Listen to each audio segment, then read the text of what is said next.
The 1960s had flower power. Motown and the British invasion, paisley shirts and protest songs, and the particular optimism of a generation that believed it could remake the world. History remembers the decade that way, sun-drenched, loud, alive, but history has a habit of airbrushing the parts that don't fit the poster. Running underneath all of it was something darker, something that didn't want to be loved or understood or welcomed into the mainstream. Something that crawled out of basements and coffins and the back rooms of clubs that smelled like cigarette smoke and cheap amp cables. It didn't announce itself with a press release. It just arrived.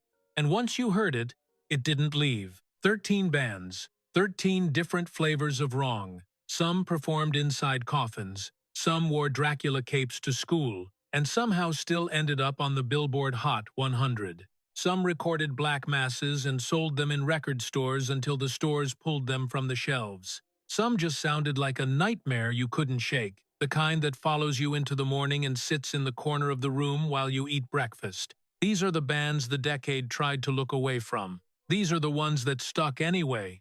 Number 13.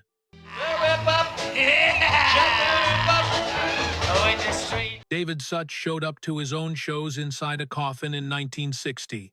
Not metaphorically, a literal coffin, carried on stage by his band in London, while the rest of British rock was still figuring out whether it was acceptable to move your hips. He climbed out wearing a top hat, clutching a prop knife, fake blood streaking down his face. His band was called The Savages. His stage name was Screaming Lord Such, and from the very first performance, he was playing a game nobody else even knew existed yet. Such didn't have a chart hit. Not one. In an era when commercial success was the only currency that bought you legitimacy, he operated entirely on reputation, on spectacle, on the raw, visceral shock of watching a man perform like he genuinely wanted to frighten you. His 1961 single, Till the Following Night, produced by the eccentric genius Joe Meek, captured some of it. But recordings never quite contained what Such did live. You had to be in the room. You had to see the coffin. Here's the part that rewrites everything you thought you knew about British rock history. Ritchie Blackmore played in The Savages. Jimmy Page played in The Savages.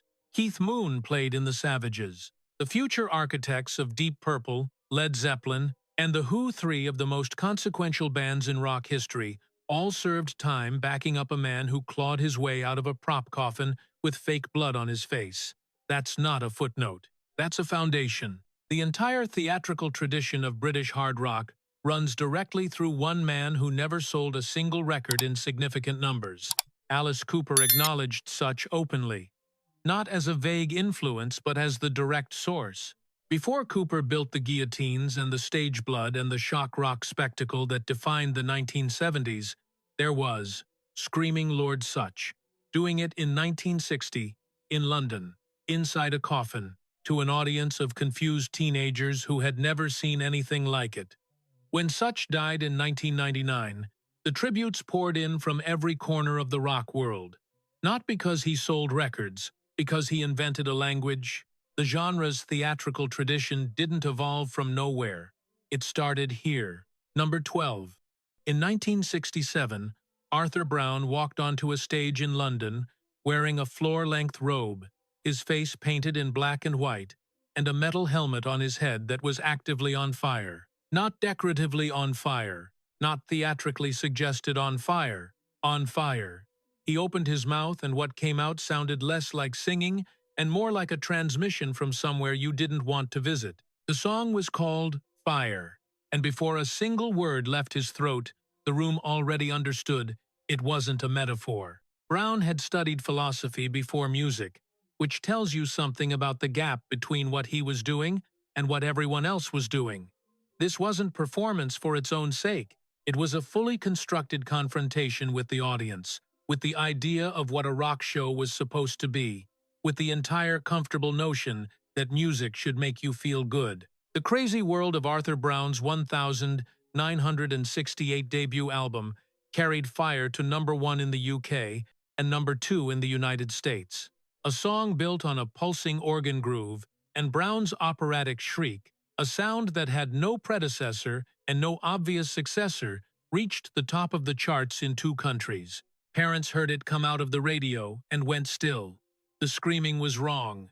The organ was wrong. The whole thing felt like it was being performed by someone who had decided that the wall between performance and genuine menace was a suggestion rather than a rule.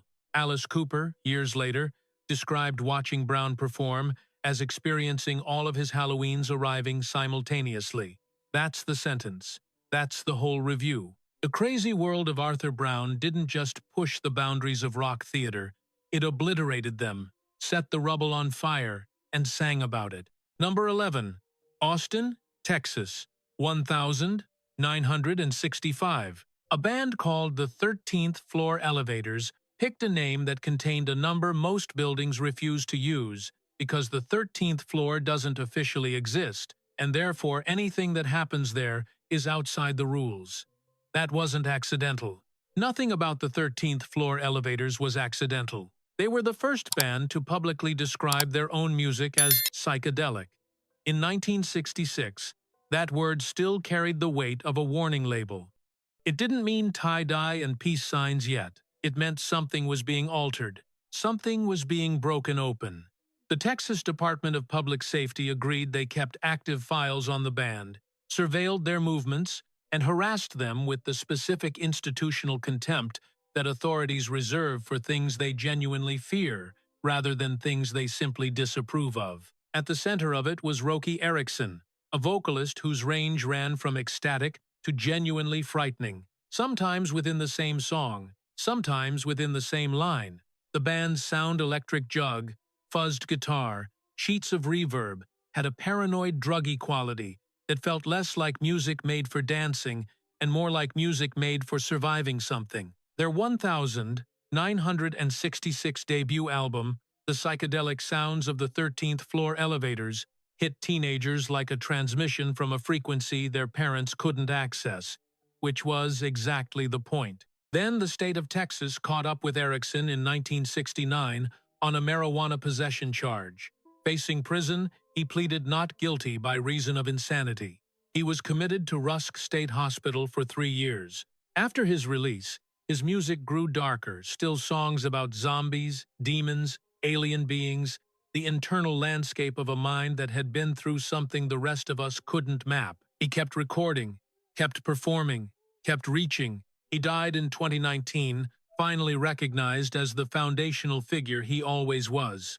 The recognition came late. It always does. Number 10. Tacoma, Washington, 1965. The Sonics recorded their debut album with a specific goal: make something that sounds like it's about to break. Not polished, not clean, not radio-friendly in any way that the word friendly implies comfort. They tuned the guitars for maximum abrasion. They cranked the amplifiers past the point where engineers normally intervene. And then their vocalist, Jerry Rosley, opened his mouth and screamed. Not sang, screamed. Their songs, Psycho, He's Waiting, The Witch, were built on the premise that rock music should function as a threat. The production was deliberately raw, distorted, slightly out of control, like something recorded in a basement during a power surge by people who had decided that professional studio sheen was the enemy of truth. On an AM radio in a living room in 1965, the Sonics probably felt like something had gone wrong with the receiver. 40 years later, they still sound that way. They barely charted nationally. Didn't matter. The Pretenders cited them. The Ramones cited them. Bruce Springsteen cited them. The Sonics operated as a kind of underground transmission, a signal that most of America missed in real time, but that every important rock musician seemed to have picked up somewhere along the way. In 2014, they reunited and recorded a new album. Critics who had spent decades waiting finally got what they wanted.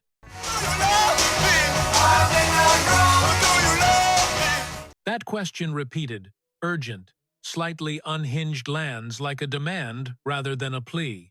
The Sonics weren't asking for reassurance. They were issuing a challenge, raw-throated and fully unfiltered, the kind of challenge that polished pop radio in 1965 had no category for. The Sonics weren't competing with the charts. They were building the foundation that punk would stand on a decade later. Number 9. San Jose, California, 1966. A band of high school students who called themselves Count Five, named after a fictional vampire, dressed in full Dracula capes for every performance, walked into a recording session and cut a single called Psychotic Reaction. They were teenagers, in capes. At school on Monday morning,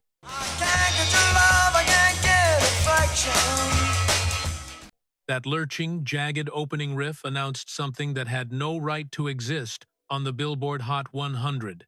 But it climbed there anyway, all the way to number 5, propelled by a 2-chord foundation borrowed in spirit from the Yardbirds and extended with 2 instrumental breaks that had no business being in a pop single of that era. The energy was genuinely unhinged. Not performed, not calculated. The kind of chaotic momentum that happens when teenagers with zero commercial instinct accidentally record something true. Oh, little girl, psychotic reaction. The capes were not a gimmick. Every show, every venue, the whole band, in Dracula capes, in San Jose, while the rest of their classmates were doing homework. Count Five had no other significant charting singles. They didn't need them. Psychotic Reaction turns up on virtually every serious compilation of 1960s garage rock ever assembled. Not bad for a band of kids in capes who thought vampire names and horror costumes were a reasonable career choice. I can't get your love, I can't get affection. That line, fractured, slightly desperate, riding a riff that refuses to resolve, captures everything. Count Five were not polished enough to be pop, too catchy to be underground. Stuck in the most interesting possible place, the exact middle of something the decade hadn't named yet. Number 8. Los Angeles, 1965. Jim Morrison wrote poetry about death, violence, and the collapse of civilization. Then he formed a band and brought it to the stage, and audiences who had come expecting a rock concert found themselves inside something that felt more like a ritual with unpredictable consequences. Come on, baby, light my fire. That invitation, delivered in Morrison's deep baritone, unhurried, almost taunting, was the public face of a band whose private architecture was far darker. The Doors had no bassist. Ray Manzarek's organ filled the low end and the mid-range simultaneously, creating a claustrophobic density that pressed against the listener rather than opening space. Robbie Krieger's guitar was blues-inflected, controlled, precise, the calm center around which Morrison orbited like a storm system that nobody could track. Morrison called himself the Lizard King.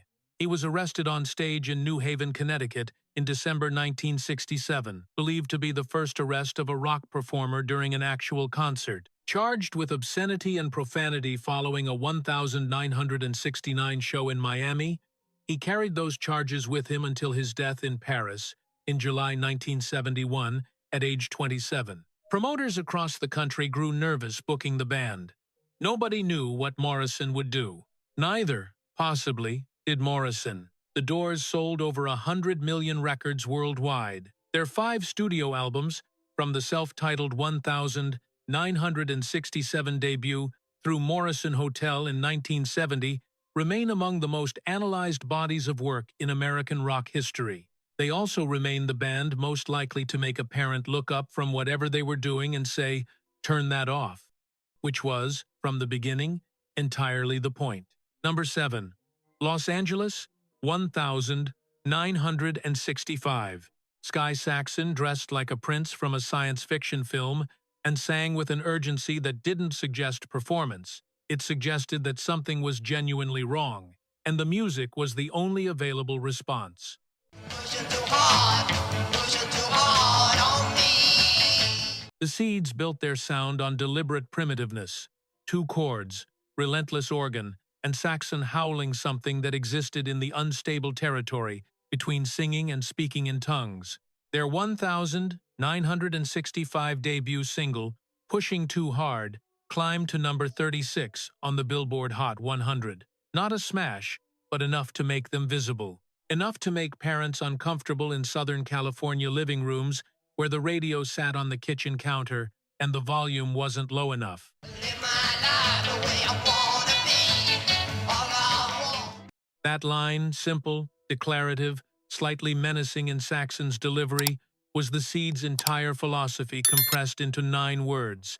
Not a request, not a protest. A statement of intent from someone who had already decided the conversation was over. What made the Seeds genuinely unsettling wasn't any single element. It was the total package.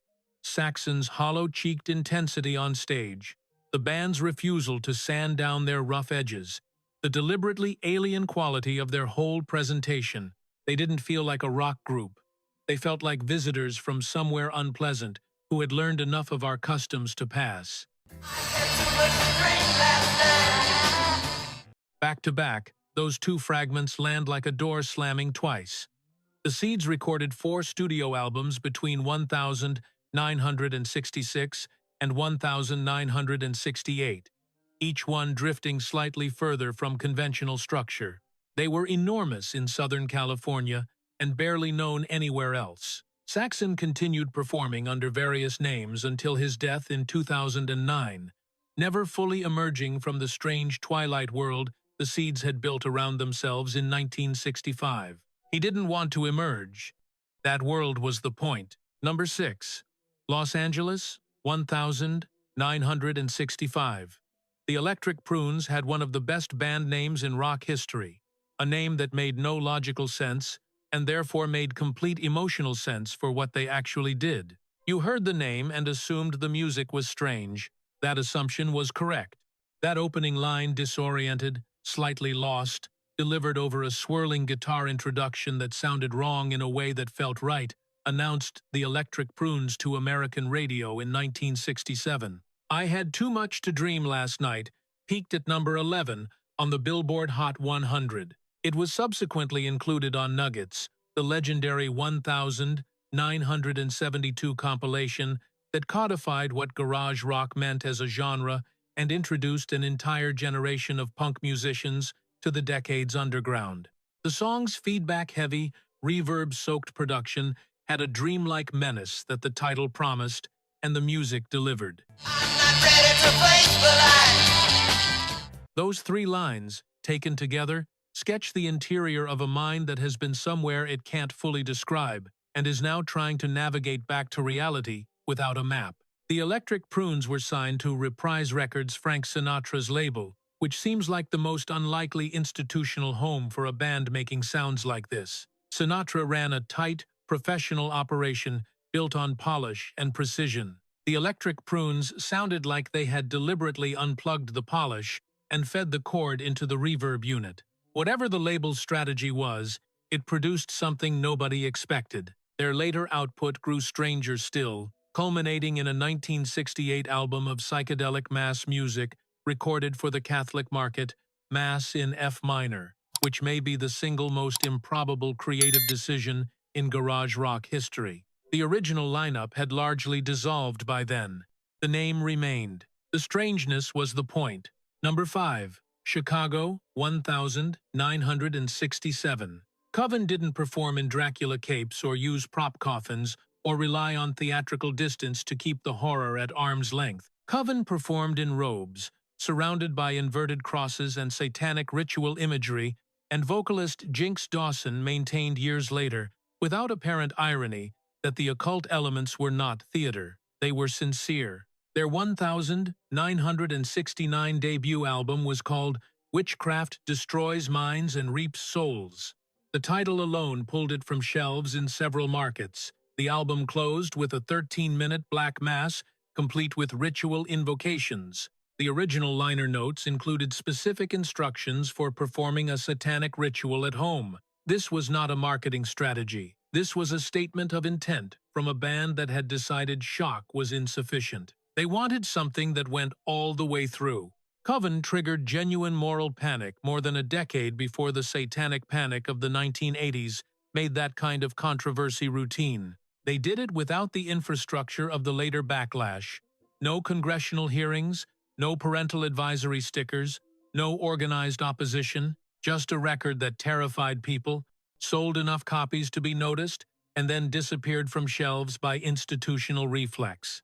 Their commercial nightmare deepened when their single One Tin Soldier, the theme from the 1971 film Billy Jack, became a massive hit, but was credited to a group called the Original Cast due to a licensing dispute. They wrote the hit, they didn't get the credit. Was the satanic commitment sincere or performance? The question doesn't have a clean answer, and Coven never offered one. What's not in dispute is the music itself. Dark, heavy, unlike anything else being recorded by American women in rock at the time. They predated the genre conventions they were supposed to be imitating. That's not imitation. That's invention. Number 4. Minneapolis, 1967. The Litter released a single called Action Woman that sounded less like a record and more like a confrontation. The guitar tone was so aggressive it seemed to be trying to escape the speakers. The vocal performance sat somewhere between shouting and something that hadn't been formally classified. The production was not accidental, it was a choice, made by people who understood exactly how uncomfortable they were, making everyone who heard it.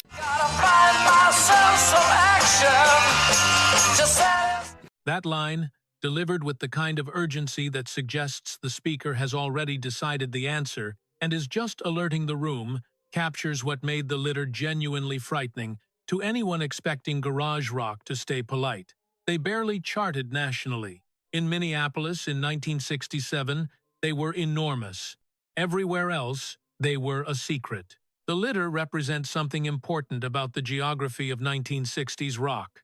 The way genuine menace existed far from the coasts, in cities that the music press ignored, in clubs where word of mouth was the only infrastructure. Minneapolis in 1967 produced a rock band that sounded more violent and more chaotic than almost anything coming out of New York or Los Angeles. Nobody outside the Midwest knew. That asymmetry, local giants, national ghosts, defined the entire Nuggets generation.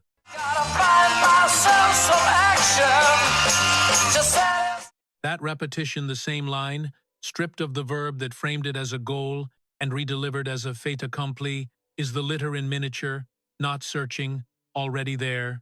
Their influence arrived decades late, acknowledged by punk and hardcore bands who followed the Nuggets threads back to Minneapolis and found something waiting for them that should have been famous in 1967 and wasn't. 3 albums between 1967 and 1969. 0 national chart impact.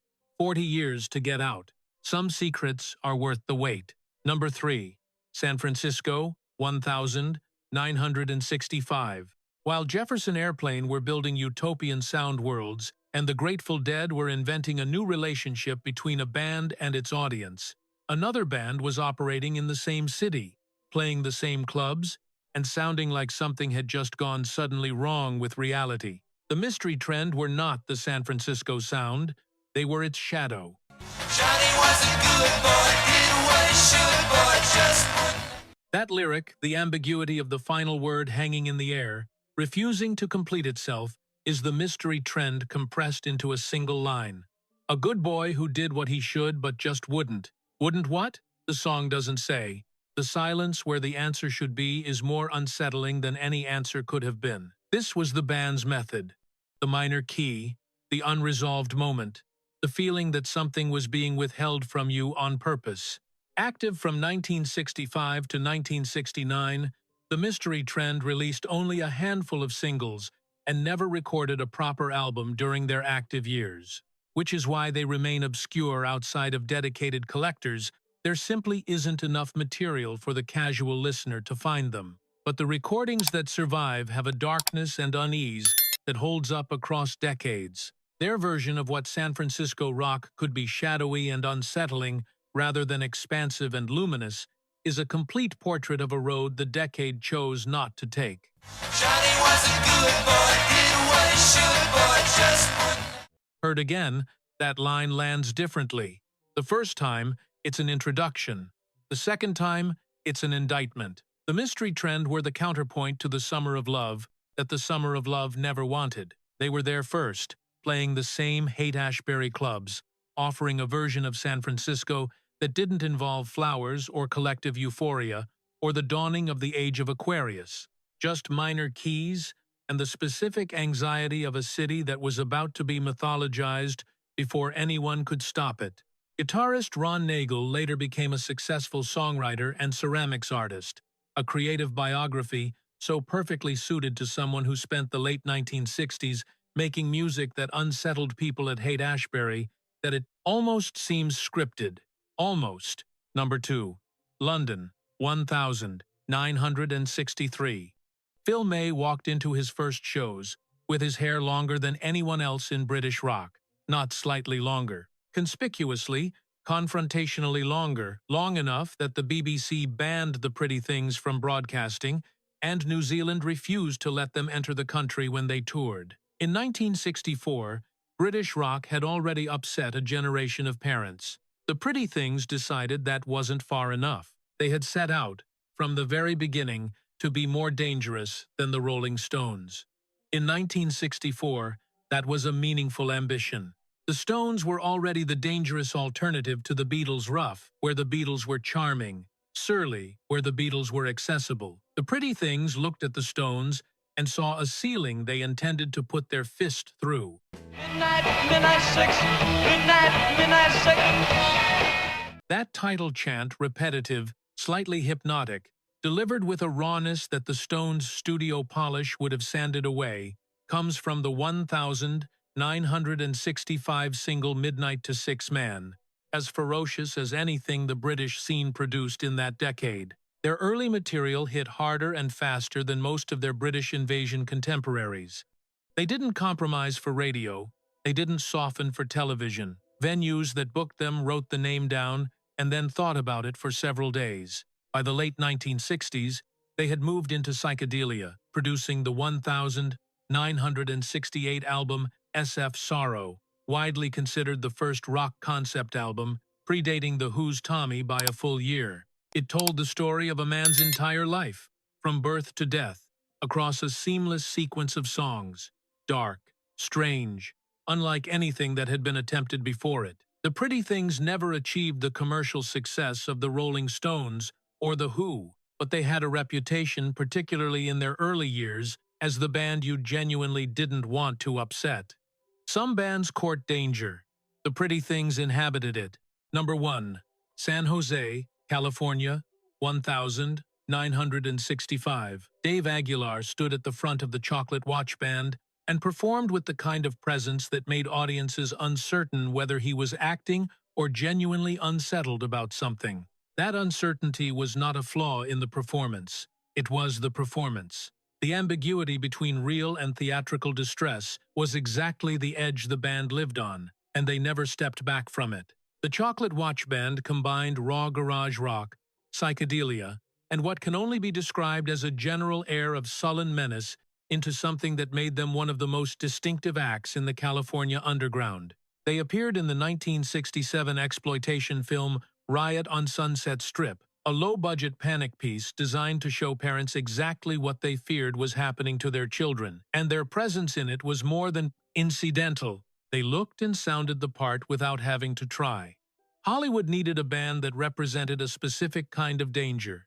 The Chocolate Watch Band didn't have to be cast.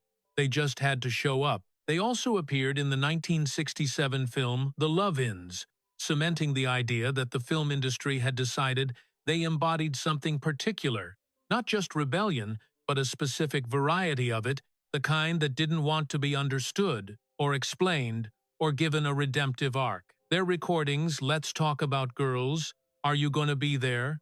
Others carry the compressed, feverish energy of a band that knows they're running out of time. Not metaphorically, literally.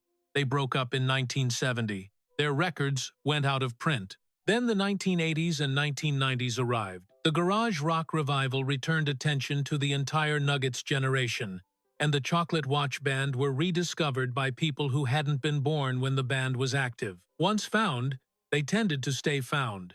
That's the thing about music made with that kind of urgency. It doesn't age into irrelevance. It waits. It sits in the corner of the room, and eventually, someone walks in who knows exactly what they're hearing. Something ran underneath the 1960s that the history books don't always capture. Not the flower crowns or the peace signs or the collective optimism of a generation that thought it could love its way to a better world. Something older than that. Something that had been in rock music since the beginning, but that most of the decade's celebrants preferred to look past. These 13 bands all lived in that thing, each in their own way. Screaming Lord Sutch climbed out of a coffin every night in 1960 and invented the theatrical language that Alice Cooper and Kiss and 100 others would later speak fluently. Arthur Brown put a fire helmet on his head and screamed about destruction and reached #1. Roky Erickson sang about the 13th floor, the floor that officially doesn't exist until the state of Texas put him in a hospital for 3 years and still couldn't make him stop. The Sonics tuned their guitars for violence, and the Ramones heard it 20 years later and understood everything. Count Five wore Dracula capes to high school and accidentally recorded a garage rock standard. Jim Morrison walked onto stages across America like a man who had already decided nothing mattered and dared audiences to convince him otherwise.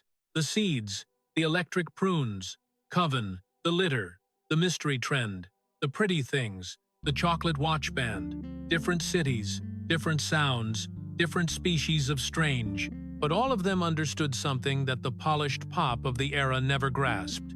That music which makes you comfortable is music that disappears. Music that unsettles you, that follows you home, that sits in the back of your mind at 3 in the morning. That's the music that shapes what comes after it. The kids who grew up with these bands in the background coming out of car radios, from older siblings' record collections, from televisions where something unexpected turned up on a variety show, carried those sounds forward. They became the punk musicians of the 1970s, the metal musicians of the 1980s, the indie and alternative musicians of the 1990s who found the Nuggets compilation and traced every thread back to its source.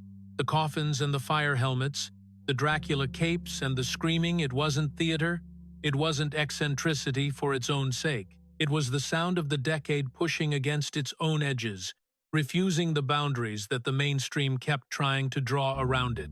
It was the part of the 1960s that didn't want to be remembered fondly. It wanted to be remembered accurately.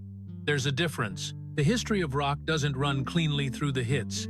It runs through the basements and the coffins and the clubs that smelled like cheap amp cables. It runs through a band of teenagers in Dracula capes who accidentally reached #5, through a man who set his head on fire every night and called it performance, through a vocalist in Texas who pleaded insanity rather than surrender, and spent the next 50 years making music about the places inside a human mind that nobody else was willing to map.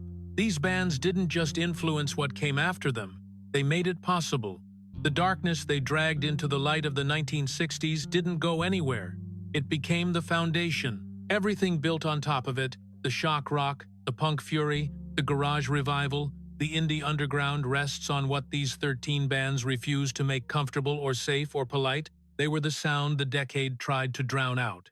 They're still louder than the noise.